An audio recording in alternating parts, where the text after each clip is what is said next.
प्यारे बच्चों, आप सभी ने मेरे इससे पहले वाले वीडियो में पूर्ण संख्याओं की संक्रियाएं पर आधारित पूर्ण संख्याओं पर जोड़ के प्रगुण तथा पूर्ण संख्याओं पर घटाव के प्रगुण सीखा। तो आज के इस वीडियो में मैं आप लोगों को पूर्ण संख्याओं में गुणा के प्रगुण तथा पूर्ण संख्याओं में भाग के प्रगुण विस्तार पूर्वक बताऊंगा। तो इसके लिए मेरे वीडियो को इन तक देखें और यदि वीडियो पसंद आए तो एक लाइक अवश्य करें। तो चलिए आज का वीडियो शुरू करते हैं। देखिए, पूर्ण संख्याओं में गुणा के प्रगुण में सबसे पहला है गुणन का समवरक प्रगुण। तो देखिए, गुणन का समवरक प्रगुण का क्या मतलब है। तो देखिए, इसमें होता क्या है कि पूर्ण संख्याओं का गुणनफल सदैव पूर्ण संख्या ही होता है। यानी कि मान लीजिए कोई 2 या 3 या चाहे जितनी संख्याएं हों, अगर वो पूर्ण संख्याएं हैं और उनका अगर गुणा किया जाएगा तो एक पूर्ण संख्या ही आएगा। यानी कि मान लीजिए एक संख्या है 2 और दूसरी संख्या है मान लीजिए 3, और इनका अगर हम गुणा करेंगे तो कितना आएगा, 3 दूनी 6। तो यहाँ पर देखिए ये भी एक पूर्ण संख्या ही है। तो गुणन का समवरक प्रगुण क्या है कि जब कोई पूर्ण संख्याओं का गुणनफल करेंगे यानी कि गुणा करेंगे तो उनका जो गुणनफल आएगा तो क्या होगा, एक पूर्ण संख्या ही होगा। फिर देखिए दूसरा है गुणन का क्रम विनिमय प्रगुण। तो देखिए गुणन का क्रम विनिमय प्रगुण क्या होता है, यानी कि मान लीजिए दो पूर्ण संख्याएं हैं और दोनों के अगर क्रम बदल दिए जाएं तो दोनों का गुणा एक ही आना चाहिए। मान लीजिए यहाँ पर यही दो संख्याएं ले ली जाए, मान लीजिए 2 है और गुणे 3 है, और इधर 3 गुणे 2 कर दिया जाए, यानी कि संख्याओं का क्रम बदल दिया जाए। यहाँ पर लिखा है क्रम विनिमय प्रगुण। तो यहाँ पर संख्याओं के अगर क्रम बदल दिए जाएं तब भी दोनों का गुणनफल एक ही आना चाहिए। तो यहाँ पर देखिए 3 दूनी 6 और इधर भी 3 दूनी 6। देखिए क्रम बदल गए हैं लेकिन इनका गुणा एक ही आ रहा है। तो ये हो जाएगा क्रम विनिमय प्रगुण, यानी कि क्रम बदलने पर भी दोनों का जो गुणा है या दोनों का गुणनफल जो है वो एक ही संख्या आ रहा है। तो देखिए अगला पॉइंट है शून्य का गुणन प्रगुण। तो देखिए शून्य के गुणन प्रगुण में क्या होता है, जब कोई पूर्ण संख्या होती है और उसको शून्य से गुणा किया जाता है तो संख्या शून्य हो जाती है। यही शून्य का गुणन प्रगुण है। किसी भी पूर्ण संख्या को शून्य से गुणा करने पर क्या होता है, शून्य हो जाता है। जैसे मान लीजिए 2 है और 2 का अगर हम शून्य से गुणा करेंगे तो क्या हो जाएगा, शून्य हो जाएगा। और मान लीजिए कोई दूसरी संख्या ले ले, मान लीजिए 10 है और 10 का 0 से गुणा करेंगे तब भी 0 हो जाएगा। तो इस प्रकार से कोई भी संख्या ले लीजिए, चाहे जितनी छोटी संख्या हो और चाहे जितनी बड़ी संख्या हो, अगर उसको हम 0 से गुणा करेंगे तो वो 0 हो जाएगी। ये है शून्य का गुणन प्रगुण। इसको आप लोग विशेष रूप से ध्यान रखना। कुछ लोग करते क्या है कि 0 से गुणा करने पर यहाँ पर वही संख्या उतार देते हैं, तो ऐसा नहीं होता है। अगर 1 से गुणा करेंगे तब वही संख्या आएगी और अगर 0 से गुणा करेंगे तो 0 हो जाएगा। अब बात करते हैं अगले पॉइंट की, जो है गुणन का तत्समक अवयव। गुणन का तत्समक अवयव। तो देखिए गुणन का तत्समक अवयव क्या है।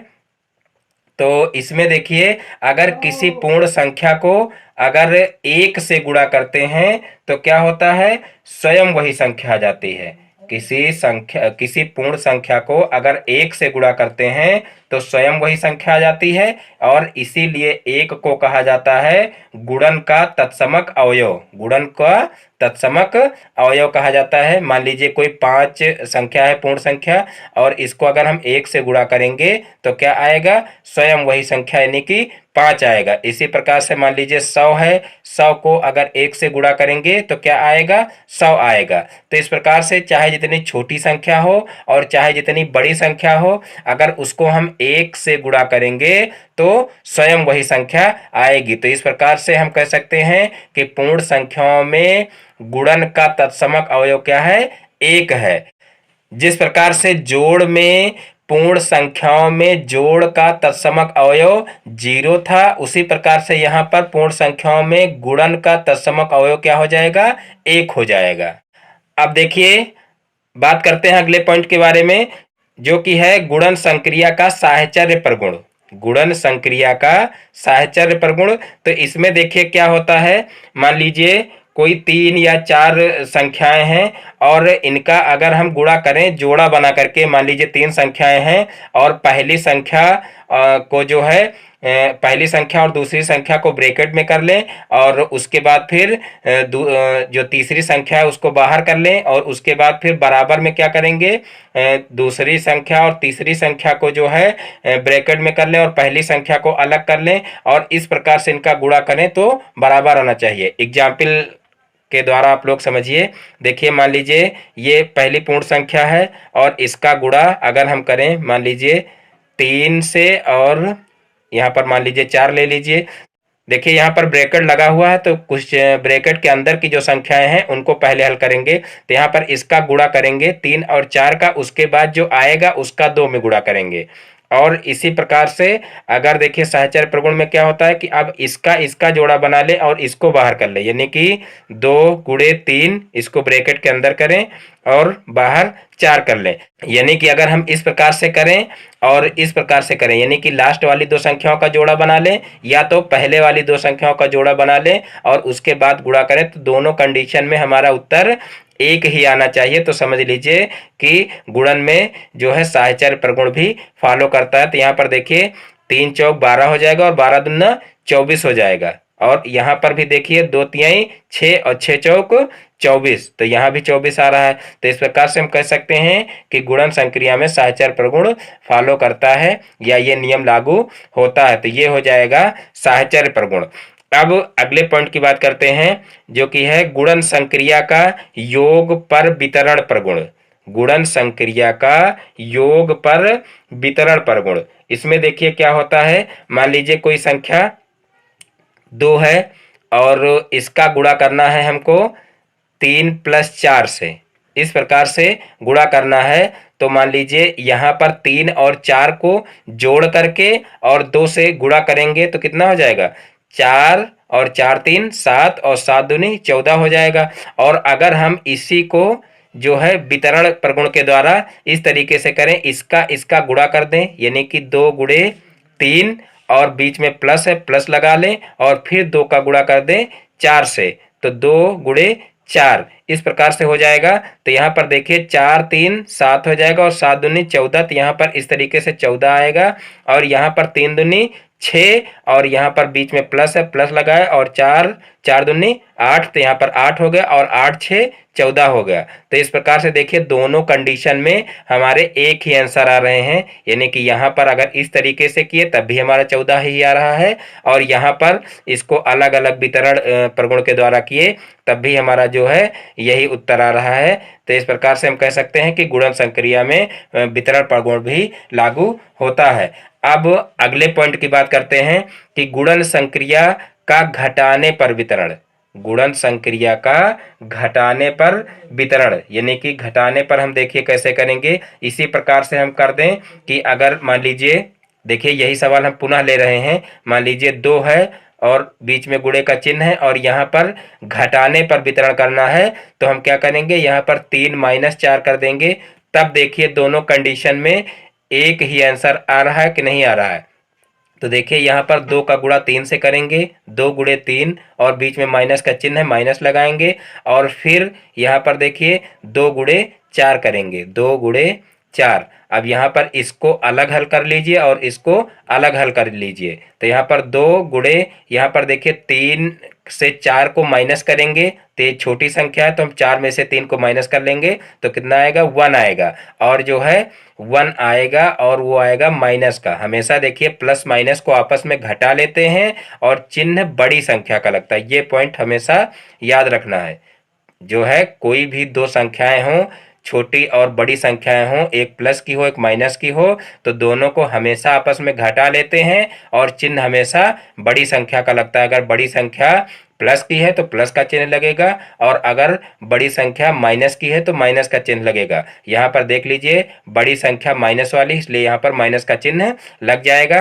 अब देखिए 2 से -1 का गुणा करेंगे तो कितना हो जाएगा, इस माइनस की वजह से ये भी माइनस हो जाएगा क्योंकि प्लस माइनस का गुणा माइनस होता है, तो यहाँ पर माइनस का 2 हो जाएगा। अब बराबर के उस पार की संख्याएं हल करेंगे तो देखिए क्या हो जाएगा, यहाँ पर हो जाएगा 2 तिहाई 6 और माइनस का देखिए 4 दूनी 8 हो जाएगा। अब देखिए यहाँ पर 6 में से 8 को माइनस करेंगे तो 6 में से 8 माइनस नहीं होगा, तो हम क्या करेंगे 8 में से 6 को माइनस कर देंगे तो कितना हो जाएगा। देखिए माइनस वाली संख्या जो है वो बड़ी है, इसलिए माइनस का चिन्ह लगेगा, तो माइनस का हो जाएगा 2। तो देखिए यहाँ पर भी माइनस का 2 आ रहा है और यहाँ पर भी माइनस का 2 आ रहा है, यानी कि दोनों कंडीशन में जो है आंसर सेम आ रहा है। इस प्रकार से हम कह सकते हैं कि पूर्ण संख्याओं में गुणा के प्रगुण में जो है घटाने का वितरण नियम जो है वो भी फॉलो करता है, यानी कि ये भी इसमें लागू किया जा सकता है, यानी कि दोनों कंडीशन में इसका आंसर सेम आ रहा है। देखिए पूर्ण संख्याओं में गुणा की संक्रियाएं अब समाप्त हो गई हैं। अब बात करते हैं पूर्ण संख्याओं में भाग की संक्रिया। तो देखिए इसमें पहला पॉइंट है भाग की संक्रिया में समवरक प्रगुण। तो देखिए भाग की संक्रिया में समवरक प्रगुण क्या है। तो देखिए एक पूर्ण संख्या को दूसरी पूर्ण संख्या से विभाजित करने पर भागफल सदैव पूर्ण संख्या प्राप्त नहीं होता है, अतः विभाजन की संक्रिया पूर्ण संख्याओं के लिए समवरक नहीं है। यानी कि जैसे दो पूर्ण संख्याएं हैं और दोनों पूर्ण संख्याओं को मान लीजिए अगर एक दूसरे से भाग किया जाए तो देखिए पूर्ण संख्याओं को एक दूसरे से भाग करने पर हमेशा जो है एक पूर्ण संख्या ही नहीं आता है, क्योंकि इसका आंसर जो है दोनों में आ सकता है, यानी कि पूर्ण संख्या भी आ सकता है और अपूर्ण संख्या भी आ सकता है। एग्जाम्पल के द्वारा आप लोगों को हम बताते हैं। जैसे मान लीजिए 2 है और पहले देख लीजिए मान लीजिए जैसे 4 है और 4 को अगर हम 2 से भाग करेंगे तो कितना आएगा 2 आएगा, जो कि एक पूर्ण संख्या है। लेकिन इसी में अगर हम कह दें कि 5 को 2 से भाग करिए तो देखिए ये भी एक पूर्ण संख्या है और ये भी एक पूर्ण संख्या है। यहाँ पर भी ये पूर्ण संख्या थी और ये भी पूर्ण संख्या थी। यहाँ पर भाग करने पर 2 आया जो कि एक पूर्ण संख्या है, लेकिन यहाँ पर भाग करेंगे तो कितना आएगा 2.5 आएगा, यानी कि 2.5। तो यहाँ पर देखिए ये क्या पूर्ण संख्या है, ये पूर्ण संख्या नहीं है, क्योंकि पूर्ण संख्याएं क्या होती हैं 0 से लेकर के अनंत तक होती हैं पूर्ण संख्याएं, जो कि यहाँ पर 2.5 दिया है, ये एक पूर्ण संख्या नहीं है। तो इस प्रकार से हम कह सकते हैं कि पूर्ण जो है भाग की संक्रिया में समवरक प्रगुण जो है वो लागू नहीं होता है। फिर देखिए नेक्स्ट पॉइंट है शून्य से पूर्ण संख्याओं में भाग का परीक्षण। शून्य से पूर्ण संख्याओं में भाग का परीक्षण। तो देखिए किसी पूर्ण संख्या में शून्य से भाग परिभाषित नहीं है, क्योंकि शून्य से भाग देने पर शेषफल 0 प्राप्त नहीं हो सकता। देखिए मान लीजिए कोई संख्या है जैसे 5 लिए, अब 5 को अगर हम 0 से भाग करेंगे तो जो है यहाँ पर क्या आएगा अपरिभाषित, यानी इनफाइनाइट या अनंत कह सकते हैं। इंग्लिश में जो है इसको इनफाइनाइट बोलेंगे और हिंदी में क्या बोलेंगे अनंत। यानी कि किसी संख्या को अगर 0 से भाग करते हैं तो हमेशा क्या आता है इनफाइनाइट अनंत अपरिभाषित, यानी कि उसको परिभाषित नहीं किया जा सकता है कि कितना आएगा। और यहीं पर हम आप लोगों को बता दें अगर ऊपर 0 हो यानी कि अंश में 0 हो और किसी संख्या से अगर भाग देना हो तो उस कंडीशन में आएगा 0, यानी कि अगर 0 को किसी संख्या से भाग करना हो तो 0 आएगा, लेकिन अगर किसी संख्या को 0 से भाग करना है तो क्या आएगा अनंत आएगा इनफाइनाइट। तो ये आप लोगों को विशेष रूप से ध्यान रखना है। देखिए इसको याद कैसे रखेंगे। देखिए 0 एक बहुत ही छोटी संख्या है, या कह लीजिए नथिंग, कुछ नहीं है। 0 मीन्स कुछ नहीं। तो यहाँ पर अगर देखिए यहाँ पर ऊपर 5 है यानी कि वो 0 से बड़ी संख्या है, और यहाँ पर 0 का कुछ मतलब नहीं। तो जब कुछ मतलब नहीं है तो उससे अगर भाग दोगे तो यहाँ पर इनफाइनाइट आएगा, और यहाँ पर 0 है और यहाँ पर 0 से बड़ी संख्या अगर उससे भाग दोगे तो 0 आएगा। इस प्रकार से हमको याद रखना है, यानी कि 0 से बड़ी संख्या अगर उसको हम 0 से भाग करेंगे तो इनफाइनाइट आएगा, यानी कि कोई बहुत बड़ी संख्या आएगी जिसकी हम गणना नहीं कर सकते हैं। लेकिन वहीं पर अगर बात करें कि 0 को 5 से डिवाइड करना हो तब कितना आएगा तो 0 आएगा। फिर अब नेक्स्ट पॉइंट के बारे में बात करते हैं पूर्ण संख्याओं में 1 से भाग का परीक्षण। पूर्ण संख्याओं में एक से भाग का परीक्षण। तो देखिए अगर पूर्ण संख्या कोई है, मान लीजिए 2 है, अब 2 को अगर हम 1 से भाग करेंगे तो कितना आएगा, 2 आएगा। इसी प्रकार से अगर 5 को 1 से भाग करेंगे तो कितना आएगा, 5 आएगा। तो देखिए पूर्ण संख्याओं में अगर जो है 1 से भाग करेंगे तो क्या आएगा, स्वयं वही संख्या आएगी। तो 1 को हम भाग का तत्समक अवयव भी कह सकते हैं। पूर्ण संख्याओं में 1 को भाग का तत्समक अवयव भी कह सकते हैं, क्योंकि 1 से किसी भी पूर्ण संख्या को भाग करने पर स्वयं वही संख्या आती है। जैसे कि गुणा में था कि 1 से अगर मल्टीप्लाई करोगे तब भी जो है किसी भी पूर्ण संख्या में अगर 1 से मल्टीप्लाई करोगे तो स्वयं वही संख्या आती थी। और जोड़ में क्या है, जोड़ में तत्समक अवयव है कि अगर किसी भी संख्या को किसी भी पूर्ण संख्या में 0 को प्लस करेंगे तो जो है स्वयं वही संख्या आएगी, उस पर कोई फर्क नहीं पड़ेगा। तो इस प्रकार से पूर्ण संख्याओं में 1 से भाग का परीक्षण हो गया। अब नेक्स्ट पॉइंट के बारे में बात करते हैं। अब देखिए अगला पॉइंट है शून्य में किसी शून्येतर पूर्ण संख्या से भाग का परीक्षण।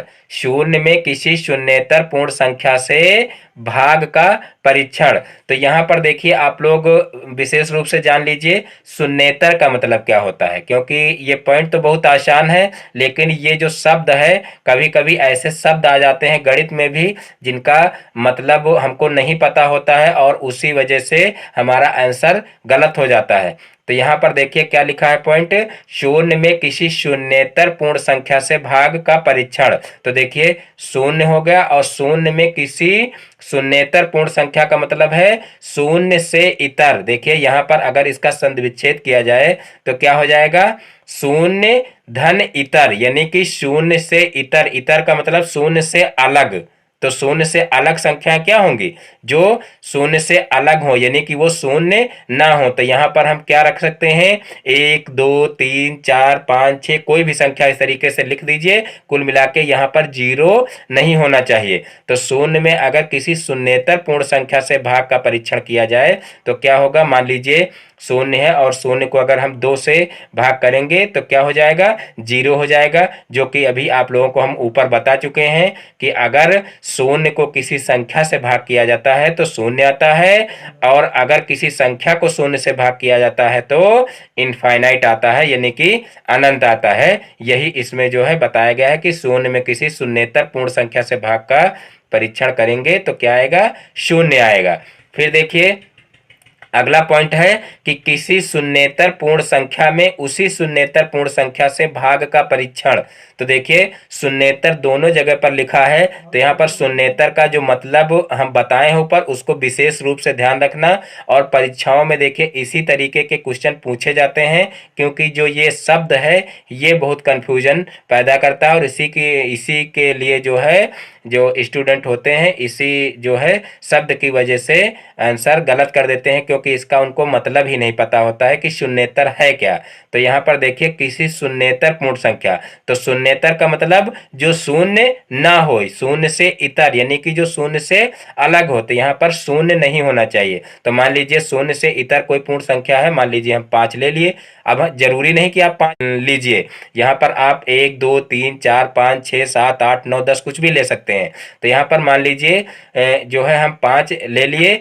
अब उसी शून्येतर पूर्ण संख्या से, तो जाहिर सी बात है जब 5 लिए हैं तो नीचे भी हम 5 लेंगे, संख्या से भाग का परीक्षण। तो यहाँ पर अगर हम कोई शून्येतर पूर्ण संख्या यानी कि जो शून्य ना हो उसको लें और उसी शून्येतर पूर्ण संख्या से यानी कि उसके बराबर जो दूसरी उसके बराबर ही जो संख्या है उससे अगर भाग करें तो क्या आएगा। तो यहाँ पर देखिए क्या आएगा, 1 आएगा। देखिए 5 1 कम 5, यहाँ पर 5 से जो है ऊपर नीचे दोनों 5 कट जाएंगे। तो इस प्रकार से हमारा आंसर क्या आएगा, 1/1, और बटे में 1 लिखा नहीं जाता है तो हमारा आंसर क्या आ जाएगा, 1 आ जाएगा। तो इस प्रकार से जो है किसी शून्येतर पूर्ण संख्या में उसी शून्येतर पूर्ण संख्या से भाग करेंगे तो क्या आएगा, 1 आएगा। ये आप लोगों को विशेष रूप से ध्यान रखना है। अब देखिए अगला पॉइंट है संख्या रेखा पर विभाजन तथ्यों को बताइए। यानी कि अगर संख्या रेखा पर हमको जो है विभाजन करना हो तो हम कैसे करेंगे। ये भी जो है बहुत ही इंपॉर्टेंट क्वेश्चन है, ये भी परीक्षाओं में पूछा जाता है। तो आपको संख्या रेखा पर अगर विभाजन करना हो तो हम कैसे करेंगे, तो यहाँ पर हम आप लोगों को बताते हैं। देखिए, अगर मान लीजिए 12 दिया है और उसको भाग करना है 2 से, तो ऐसे सिंपली तो हम कर देंगे 2 छक्का 12 हो जाएगा। लेकिन इसी को अगर हमको संख्या रेखा पर दर्शाना है तो कैसे दर्शाएंगे, तो देखिए यहाँ पर सबसे पहले एक सीधी रेखा खींच लेंगे और फिर यहाँ पर जो है एक तरफ यानी कि प्लस की तरफ हम 0 से लेकर के 12 तक दर्शा लेंगे। इसके आगे भी पॉइंट दर्शा सकते हैं, कोई दिक्कत नहीं है, लेकिन हमको यहाँ पर आवश्यकता 12 तक है तो हम 12 तक इसमें इस संख्या रेखा पर दर्शा लेंगे। तो यहाँ पर हो जाएगा 1 2 3 4 5 6 7 8 9 10, फिर आगे हो जाएगा 11 और फिर 12। देखिए यहाँ पर प्लस की संख्याओं की जरूरत है, इसलिए सिर्फ प्लस की तरफ लिखे हैं। अगर हमको माइनस की जरूरत होती तो इधर भी हम माइनस की संख्याएं दर्शा लेते। अब देखिए हमको करना क्या है, यहाँ पर 2 से भाग करना है 12 का। तो यहाँ पर देखिए हम 2 तक पहले चलेंगे, यानी कि 2 स्टेप बाय स्टेप 2 अंक आगे बढ़ेंगे। तो यहाँ पर हमेशा चलना 0 से शुरुआत करते हैं। तो 0 से पहले 2 पर जाएंगे, फिर 2 से 2 अंक चलेंगे तो कहाँ पर पहुंचेंगे, 4 पर पहुंचेंगे। फिर इसी प्रकार से 2 अंक आगे खिसकेंगे तो कितना, 6 पर आ जाएंगे। 6 से आगे फिर 2 अंक आगे बढ़ेंगे तो 8 पर आ जाएंगे। फिर 8 से 2 अंक आगे बढ़ेंगे तो 10 पर आ जाएंगे और 10 से फिर आगे बढ़ेंगे तो कितने पर आ जाएंगे, 12 पर आ जाएंगे। तो इस प्रकार से जो है यहाँ पर देखिए 0 से चले और 12 तक पहुंच गए स्टेप बाय स्टेप, और हर बार केवल 2 अंक आगे जो है बढ़ रहे हैं। तो इस प्रकार से देखिए यहाँ पर जो है 12 है और 12 को अगर हम 2 से भाग करें तो देखिए 2 छक्का 12, 2 छक्का 12 आएगा, यानी कि 6 बराबर भागों में बट गया। यानी कि जो 12 था ये 6 बराबर भागों में बट गया। यहाँ पर देखिए 1 2 3 4 5 6, ये 6 बराबर भाग हो गए। तो इस प्रकार से अगर ये हमको जो है संख्या रेखा दी हुई हो तो हमको इस प्रकार से क्वेश्चन को कर देना है। और अगर ये समीकरण हमको दिया हो या ये क्वेश्चन दिया हो और इसको संख्या रेखा पर दर्शाना हो तो इस प्रकार से हम दर्शाएंगे। दोस्तों आज के वीडियो में बस इतना ही। दोस्तों यदि हमारा ये वीडियो पसंद आया हो तो वीडियो को लाइक करें, और ये चैनल पे नए हैं तो चैनल को सब्सक्राइब करें और बेल आइकन को भी प्रेस कर लें, जिससे हमारे आगे आने वाले वीडियो का नोटिफिकेशन आपके मोबाइल पर सबसे पहले पहुंचे। नमस्कार दोस्तों, जय हिंद, जय भारत।